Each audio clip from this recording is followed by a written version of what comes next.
But let's begin with this whole question of portrayal, because I mean, Brazilian Vogue's got into a little bit of trouble. I mean, how far do you think the world still has to go on getting it right? I don't think there is getting it right, and I think it just shows you more and more people want to be disabled. I think that just shows you that this is the new normal. This is what people are wanting. People want realism. They want to see more of people that are different on television and film. And there was a Scope study that showed that 77% of people with disabilities, when they saw the Paralympics or people like them on TV, that it increased morale. And the thing is people want to see themselves on television. And when you have a disability, that number is so small, and it needs to grow because it has such a big impact. I mean, what do you love about the Paralympics? Well, first of all, I'm a guy that loves sports. I love not just the sports themselves, but the game of the sport, the challenge, the competition. And you know, these in the past couple of weeks, these Olympic Games were amazing, and I just can't wait to see these warriors combat again.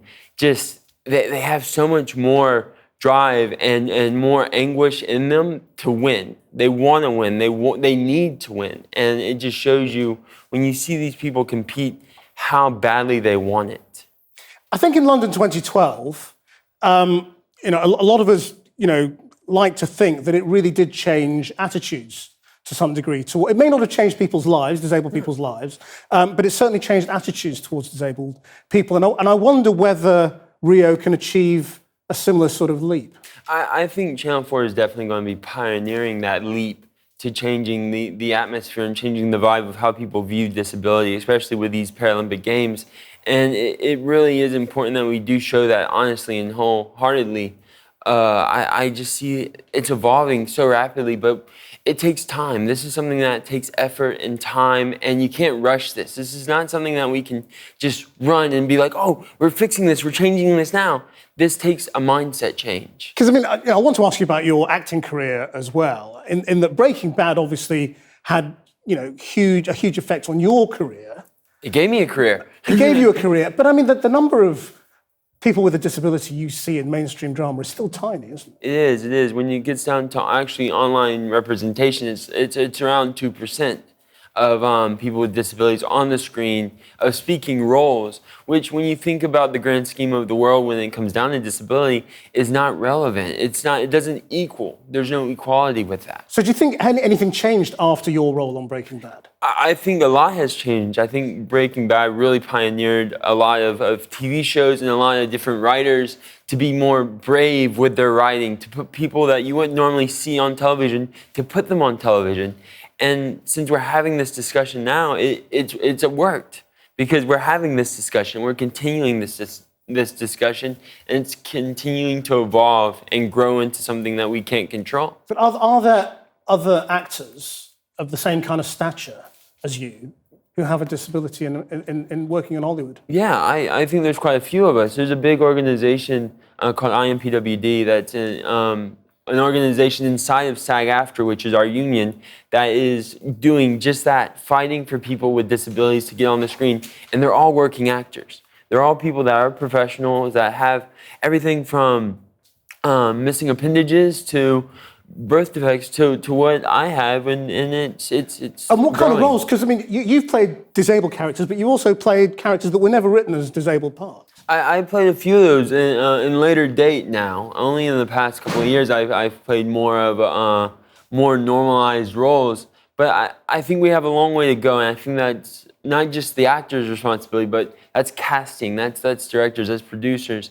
And slowly but surely we are changing their minds, but it is a business, and you have to do that slowly. Well, RJ, stay with us, because we are going to carry on with this conversation right now on the Channel 4 News Facebook page, putting your questions to RJ Mitte about acting, sport, disability, whatever you want to talk to him about. I've had my go, it's your go. Okay, well, welcome back to the Channel 4 News studio. We're live on Facebook now with RJ Mitte, who's here to answer your questions. And first things first, a lot of Breaking Bad fans on Twitter and Facebook have been inevitably asking what you had for breakfast. Today it was just fruit. I've been flying all day. I was in a film festival yesterday, actually doing a panel and then just flew back into London this morning and running around. So the only thing I did have was fruit. Were you aware of the whole breakfast thing as you were making the series? No, we weren't. I don't even really think we thought about that. I think it just kept evolving because that was really the only time you saw the family that wasn't in turmoil or chaos or losing their mind. So I think that's what really attracted people to that. Well, another question from Facebook here from Peter McAllister. How's life changed after Breaking Bad? I mean, I work almost every day. I'm very lucky for that. It gave me a career. It gave me the ability to be going to Rio. I wouldn't have this opportunity if it wasn't for Breaking Bad, and I'm very lucky for that. But I wouldn't have Breaking Bad without my disability either, which I'm very blessed in my career that I keep pushing forward, and man, I'm working, so it's good. I mean, you said, I think in an interview a few years ago, or a couple of years ago, that, you know, Breaking Bad hadn't made you a millionaire, that the sort of, the way people think about actors becoming hugely famous just isn't really true. No, I mean, it's not. So what did happen? It gave me the ability to work. I can go and introduce myself and have access to people that without the show I wouldn't have access to.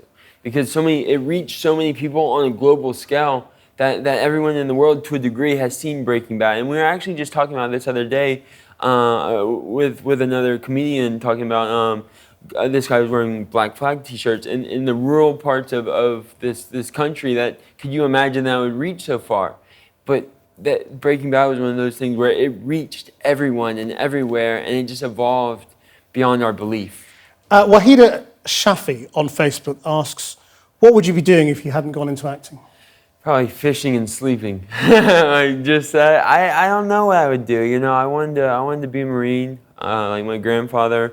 I would probably be with my family in Louisiana, probably saving people or doing something because it's a little chaotic right there at the moment. But just, it all happened so young for you, I suppose. It did. I was 12, 13 when I started acting, and I just turned 24 this past week. So.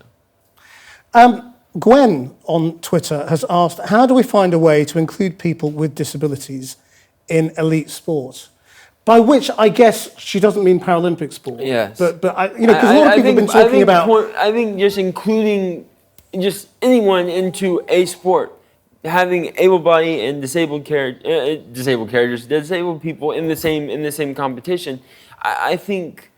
I mean, when I was a kid, I played with able-bodied kids. It wasn't really something that I thought of, and I think changing the mentality of we don't need to have our own subclass, that we can compete with anyone. Anyone can compete with anyone. It's just how much will and drive do you have?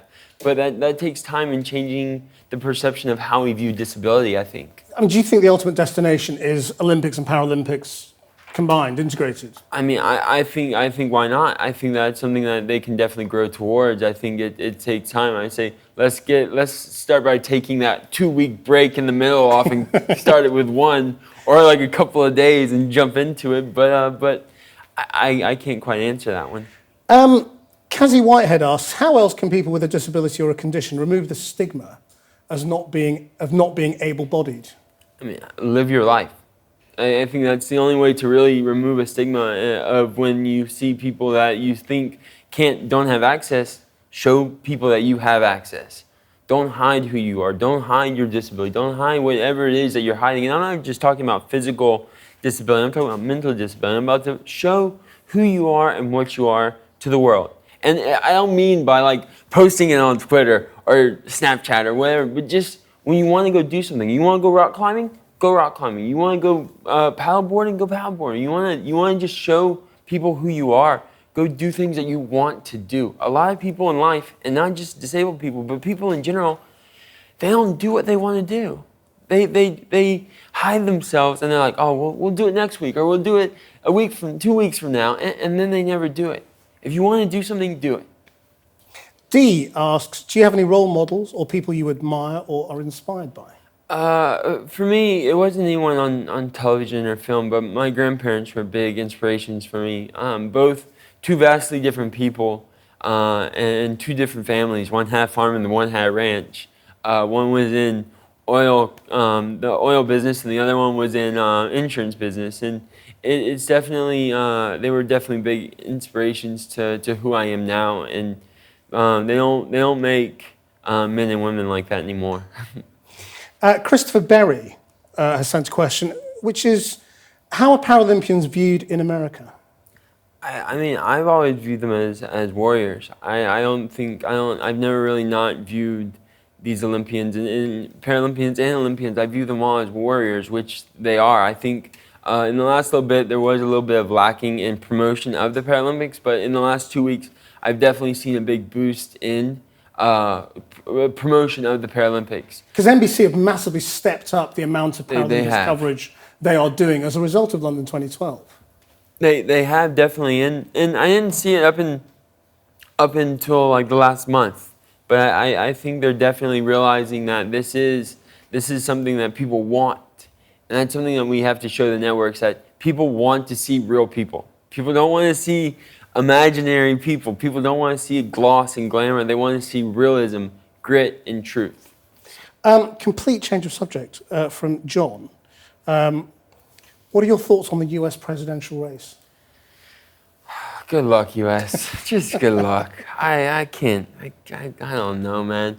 I hope for the best. You know, I'm proud to be American. I love my country. I love where I grew up, and you know, it's all business. It's all politics, and you just can only hope for that they'll benefit the country. Are you political at all yourself? Or?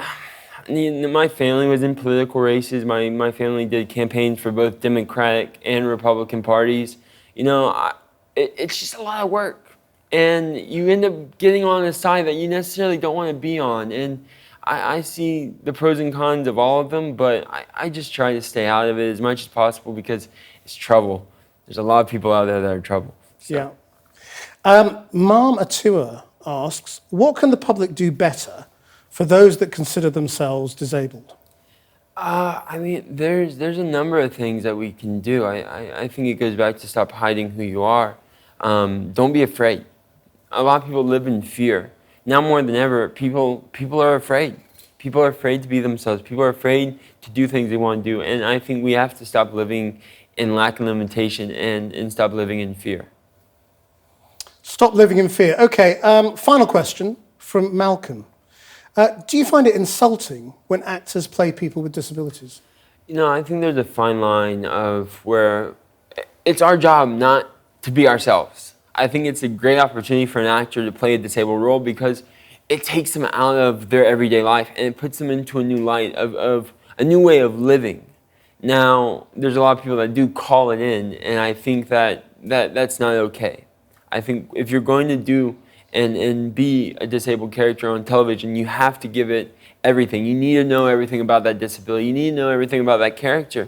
And you know, it's okay if it's different from what you read on television or you read in the paper. No disabilities are the same. No disabilities. My disability is different from another person's disability with CP. You know, everyone has these different forms of it. I think the only problem I really have with it is you'll never see a disabled actor win an award for playing an able-bodied role.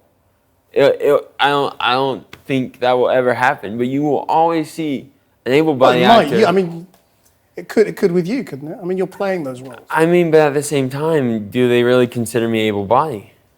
That's the question. Is at the end of the day, they're like, oh, he's still disabled. He's still a disabled character, even though he's not highlighting his disability, he's still technically disabled. So it's that line of how that crosses over. Well, it's really interesting to talk. We could go on for a lot longer, but we won't.